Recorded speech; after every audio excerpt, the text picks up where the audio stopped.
শ্রী পরেশ চন্দ্র সরকার মহাশয়কে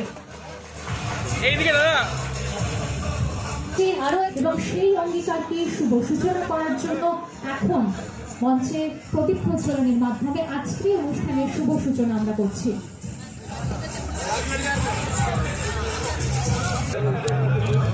চৌধুরী মহাশয়কে এতটা সুন্দরভাবে প্রত্যেককে অনুপ্রাণিত করার জন্য ইতিমধ্যে আমাদের মাঝখানে এসে উপস্থিত হয়েছেন মাননীয় বিধায়ক শ্রী অলোক কুমার মাঝি মহাশয় এবং এরপর মাননীয় মন্ত্রী শ্রী স্বপন দেবনাথ মহাশয়কে অনুরোধ। কথাই বলবো, যুদ্ধক্ষেত্রে সামনে দাঁড়িয়ে যোদ্ধা যোদ্ধা ছাড়া তো যুদ্ধে জয় করা যাবে না।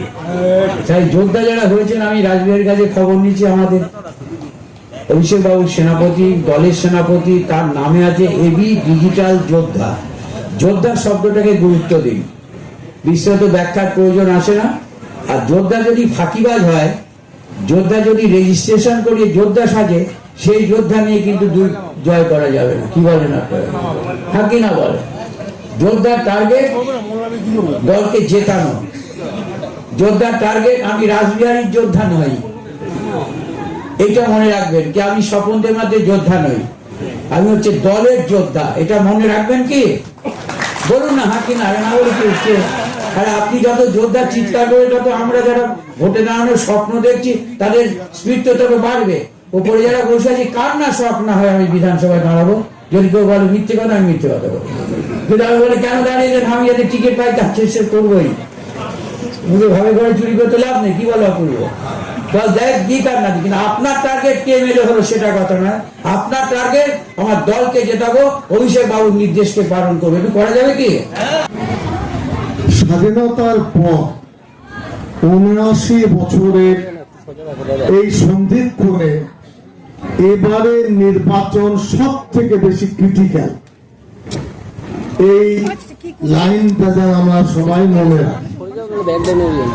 এত চাপ, এত নির্বাচন কমিশন বা বিজেপি পক্ষ থেকে তৃণমূল কংগ্রেসকে গ্রাস করার জন্য, অভিষেক ব্যানার্জির নেতৃত্বকে চ্যালেঞ্জ দেওয়ার জন্য, মাননীয় মুখ্যমন্ত্রী মমতা ব্যানার্জিকে দুর্বল করার জন্য এই নির্বাচন গুরুত্বপূর্ণ শুধু নয়, বড় একটা যুদ্ধ।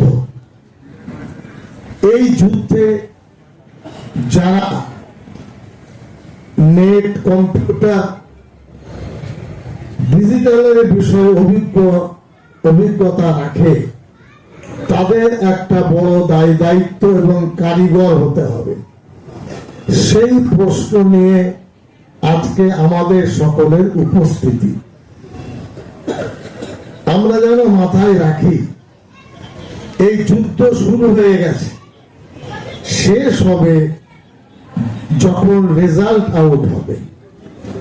এখন থেকে টানা প্রায় 2 মাস আমাদের নিদ্রা, খাওয়া, আমাদের নিজস্ব কাজ আমরা বিলম্বিত করব, সরিয়ে রাখব। এই যুদ্ধে জিততে গেলে, ফল ভালো করতে হলে দায়িত্ব পরায়ণ হতে হবে। আমাদের জেলা যারা সোশ্যাল মিডিয়ায় অক্লান্ত পরিশ্রম করে, তারা বিরোধীদের যে অপপ্রচার তার বিরুদ্ধে রুখে দাঁড়ায় এবং সারা বাংলার বিরুদ্ধে যারা অপপ্রচার করছে, বাংলাকে যারা ছোট করছে, তাদের বিরুদ্ধে আমাদের ডিজিটাল যোদ্ধারা এগিয়ে চলেছে, লড়াই করছে, সোশ্যাল মিডিয়ায় অক্লান্ত পরিশ্রম করছে। তাদের আজকে আমরা এক জায়গায় নিয়ে এসেছি। তাদের ট্রেনিং সেশন আছে, তাদের সম্বর্ধনা জ্ঞাপন আছে এবং কীভাবে আগামী দিনে ২৬-এর নির্বাচনে সোশ্যাল মিডিয়ার জেলার রোল, সেই গাইডলাইন এখান থেকে আমরা তুলে দিচ্ছি। এখানে জেলার সমস্ত এমএলএ মন্ত্রীরা উপস্থিত আছেন এবং ডিজিটাল যোদ্ধারা উপস্থিত আছেন। সেই ট্রেনিং এখানে চলছে বর্ধমান শহরের টাউন হলে। রাজ্য নেতৃত্ব কারা উপস্থিত?